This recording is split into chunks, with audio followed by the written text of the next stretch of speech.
So it's been on my acquisition list for a while. I now have a Goliath to add to my collection. And the question is, what mercenary company out of the four that I have to add it to? I'm kind of looking at a balance of mechs and looking at the different mechs that I enjoy playing and how I distribute them.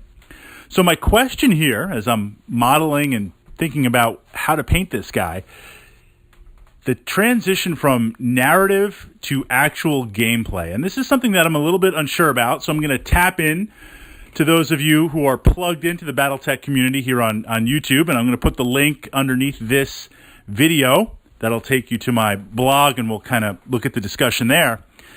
So a design of a four-legged mech. Now, I have a Scorpion mech also, and tactically in the game, unless we're looking at design quirks, what advantage does it really give by taking a four-legged mech versus a two-legged mech?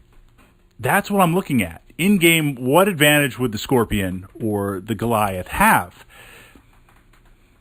I'm losing out on punching. I might not take an immobilization hit if a leg gets blown off, right? I believe, I have to check the rules, but I believe if I still have three functioning legs, I'm standing up and I have some mobility on there. There's some sort of quirk on there. But to lose out on the potential for punching, especially something as powerful as the Goliath in terms of tonnage, I don't know if it's worth that. Now, both the Goliath and the Scorpion, they're more of a support type mech, where you're trying to shoot at range and kind of back up tanks and infantry.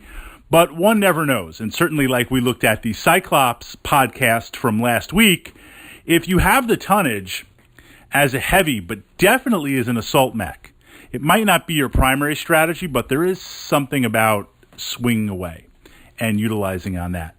Now, in the narrative, I understand that both of these mechs represent a radical departure from the traditional two-legged mech design.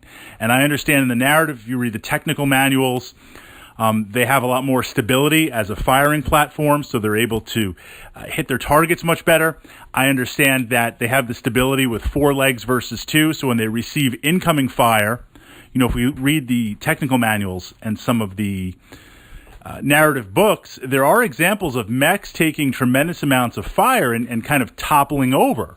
I mean, you get hit with 2 or 3 LRM packs and some PPCs and some medium lasers, even if you have, you're an awesome or an Atlas mech or a Battlemaster, even though you have the raw tonnage to absorb that damage, not that you want to, you get knocked down. There's a lot of instances in the narrative of mechs falling and getting knocked down.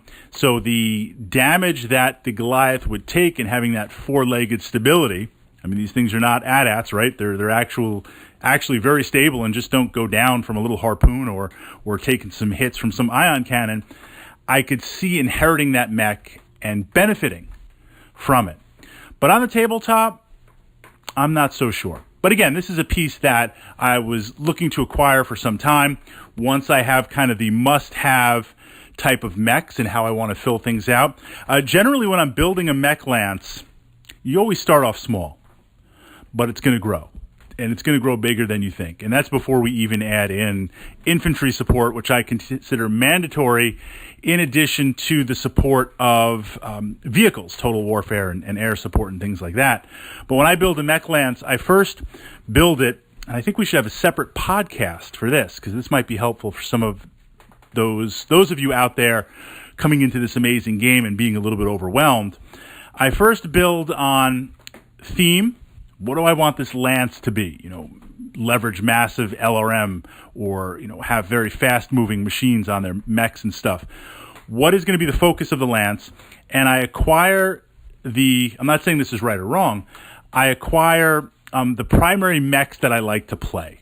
A Marauder, a Longbow, a Warhammer, some iconic mechs that I enjoy playing. That's kind of the first wave. Then the second wave of acquisition, it's like the Ferengi rules of acquisition, the Battletech rules of acquisition. What I look for next are mechs and units that, from a purely tabletop tactical view, are strong. because now I'm going to intermix some of those into the quirky mechs that I like to play that might not be the most optimal and have a powerful list. Or if I'm playing a slightly more competitive game of Battletech, I have that stable of mechs, right? It's like wrestling. You've got your stable to pick from.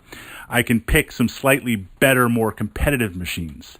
And then the third wave, which is where I am for now with this Goliath, those kind of weird, quirky machines that you're only going to maybe play once in a while, although they could become your favorite mech, and you want to have that piece in your collection to field it every now and then. And that's kind of where I am. So your thoughts on the Scorpion, your thoughts on the Goliath, your thoughts on a four-legged machine versus a two-legged machine, advantages or disadvantages, narrative versus tabletop.